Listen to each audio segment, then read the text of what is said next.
Today, we're diving into a fascinating topic that can truly transform your financial life: the mindset of abundance, unlocking your financial potential.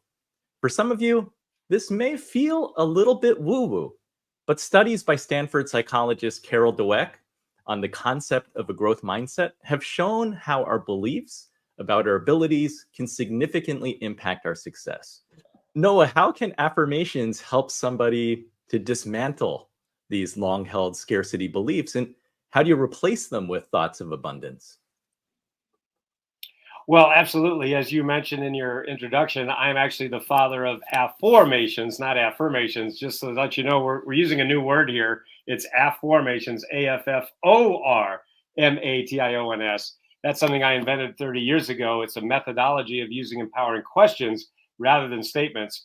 As a keynote speaker and an executive coach, I do presentations for teams, companies, organizations all across the country and around the world. And everybody that I've ever met or spoken to has heard about affirmations because that's what we've been taught for decades. Back in 1997, I invented this methodology called Affirmations that I just showed you. And it's about using the embedded presupposition factor of the brain, which is just a fancy way of saying that when you ask an empowering question, your brain searches for the answer. So instead of saying something like, I'm happy, I'm rich, I'm successful, and your brain goes, no, you're not.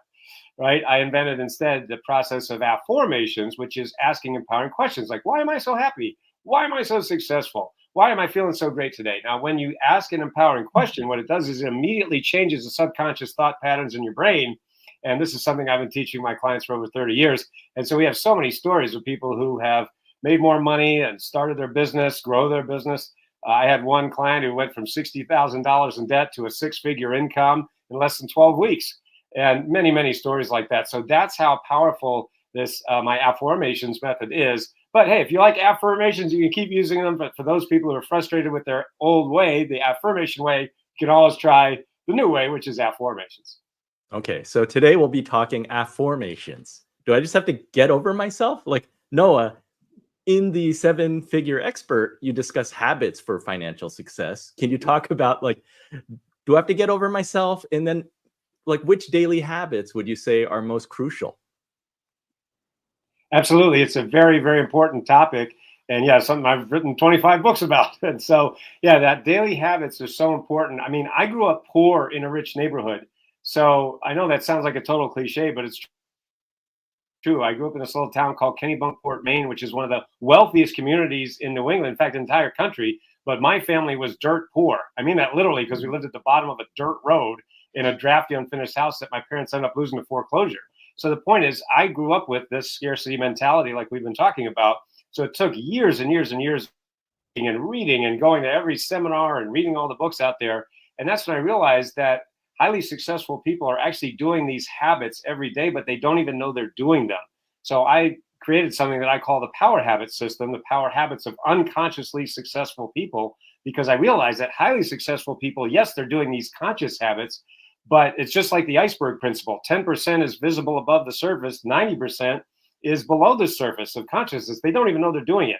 And so that's why, one of the unconscious habits that highly successful people do is, ironically, they are using my affirmations method without even knowing it.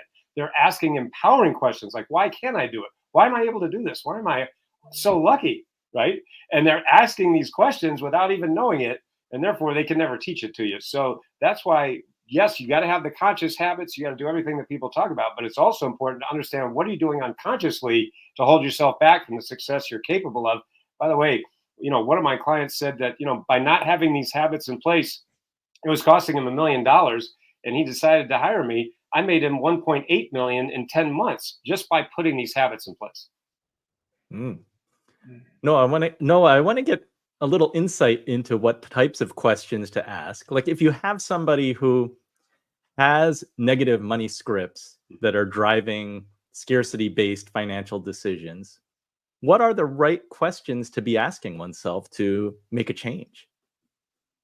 Well, when we're talking about my affirmations method, we are looking at a specific formulation of empowering questions. There are, of course, many, many different types of empowering questions, but my affirmations method deals with a specific formulation. So, as I mentioned, growing up poor, I had scarcity thinking. it took me years and years and years to realize, number one, that I was doing that. Number two, how to break out of that. So when I discovered Affirmations in 1997, I'm like, oh my gosh, I can't believe it. This is so powerful. And yet it's so simple, because I've been thinking really very disempowering thoughts my whole life. Like, why am I so stupid? Why can't I do anything right? Why does nothing ever work out for me? And the point is, because of the embedded presupposition factor of the brain, you're going to find the answer to those questions. And so when I flipped the script and I said, why am I so smart? Why am I doing the right thing? Why am I in the right place at the right time? Then I started to actually have those things happen. So when you're looking at those, one of the things I like to do with my clients is look at where we've been, where we are, and where we're going, right? Because there are always trends that are happening. The economies go up and down and so forth. And as Warren Buffett has famously said, you don't get to see who's swimming naked until the tide goes out. So for the last few years, online business, where we've been, online business has been really great, and I have an online business. I have one for 30 years now. And yeah, it's great, because people are staying home. They didn't have anything to do, right? Well, now that the pandemic's over, that's where we're at. And people are they're taking a lot more time to make decisions. Before it was a lot of impulse buying. I'm not saying people don't do that. Of course they do, but they're taking a lot more time. And where we're going is you really need a lot more touch points, for those people who are in the service industry or in the expert industry. You're going to need a lot more touch points to really have people trust you. Why? Because, of course, so many of us have been ripped off by the gurus, right? I paid them over $500,000 only to find out there's no there, right? They can't use their paper bag. And so the point is, people, because trust is so low, you have to really do a lot more work, frankly, than we ever had to earn people's trust. And money follows trust. So that's really the kind of questions and the kind of formulation that I help my clients with. So helpful. Well, I want to thank everybody for joining. If you've just joined us, you're watching our live stream, The Mindset of Abundance, Unlocking Your Financial Potential. Please drop a comment where you're watching from, and appreciate you sharing this live stream with somebody who would appreciate it and enjoy it. And we're going to move to segment 4. Noah, what strategies do you recommend for somebody who's experienced financial trauma and struggling to adopt an abundance mindset? Well, that would be most humans, I think. It's very, very common. It's pretty obvious just mathematically that more people are in poverty than have a lot of money. I mean, that's just math on planet Earth right now. And so by far, that's the majority of humans. So the point is, this is something that I help my clients with all the time. One of the most important things that you can do is surround yourself with people who believe in you. I'm sure we've all heard that phrase that we are the average of the 5 people that you hang out with the most. Well, the problem is one of them is you. And so the point is, you're probably beating yourself to a pulp every single day. So what we have to do is we have to surround ourselves with people who do believe in us. And there's a great example of this. One of my clients who is, you mentioned earlier that I help people make more than 12 weeks than they did in the last 12 months. We have a program called the 12-Week Breakthrough for that very reason. And one of my clients named Catherine, she's a business owner in Pennsylvania, and she was doing well. She was doing 6 figures in her business, but she just kept hitting that ceiling, couldn't break through. And so she, was doing the program. We got through it. In week 5, she sent me an email and she said, "No, I just want you to know something. I just raised $185,000 today in one day because of what you taught me." And she said, and this was the best part of what she wrote, she said, "Because you believed in me, now I believe in me again. And that is the most valuable thing that you could have given me." So I'm like, wow, that is so powerful. Noah, what role does personal fulfillment play in living an abundant life? And I'm wondering, how do you guide clients to find joy in their non-financial pursuits? Well, one of the ways that I do it is by stories and examples. You notice I've been giving a lot of stories and examples in this interview. And one of the things that I talk about in my new book, like 7-Figure Expert or the 7-Figure Machine, is how your life can change in just 12 weeks. And in the middle of the pandemic of November in 2020, I had a vision that we were supposed to move, my wife and I. We were in a nice house, there's nothing wrong with it. And I just had this vision that said we're supposed to move. And I'm like, that doesn't make any sense. What are you talking about? But I've learned enough that I need to listen to those inner promptings, right? So I got up, I started searching on the internet, and I found this incredible home. And I'm like, oh my gosh, this is amazing. And they just had a price drop, and there's an open house tomorrow. And I'm like, honey, you want to go see a house? So she said, sure. We drove up to the house. We were riding up the driveway here. And she turns to me, she says, I'm packing tonight. 84 days later, we moved into this house, our dream home. It's a 6,000 square foot mansion on a hill. And because of what I teach my clients and all the frameworks and formulas that I use, I've been able to actually pay off the mortgage of this house 27 years early. So that's an example of when you listen to your inner promptings, even though it didn't make any logical sense, right? It's like, we don't need to move. What's the problem here? But I'm like, well, there's something there. And if I wouldn't have taken that action, we wouldn't be in this incredible home. And what's so great about this home, there's so many things great about it, but one is we have a koi pond in the backyard. And it's got waterfalls and there's like 70 fish back there. And my wife and I, we just love to just stop working, shut the computer off, sit in the backyard, listen to the birds, watch the fish. These are the kind of things that, yes, you can't say money can't buy it because, yeah, money bought this, but it's still something that is greater than money. And that's really what abundance means to me. Beautiful. Sounds like you found the perfect oasis there. Indeed. Indeed.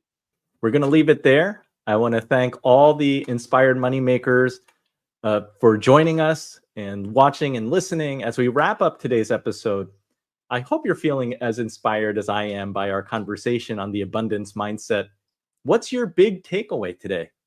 My big takeaway is this: the way that we think about money and opportunities really can shape our reality. So be open to things that may be unfamiliar. And by choosing to embrace an abundance mindset, we open ourselves up to new possibilities, financial growth, and a more fulfilling life. Before you go, I want to leave you with just one simple action that you can take this week. Start a daily gratitude practice, but make it all about your finances. Each day, write down 3 things that you're thankful for related to money. It could be a financial opportunity that comes your way, or a lesson you learned, or even the fact that you were able to pay some bills. This small habit can help to shift your mindset from scarcity to abundance. And once you've given it a try for a few days, we'd love to hear how it's going.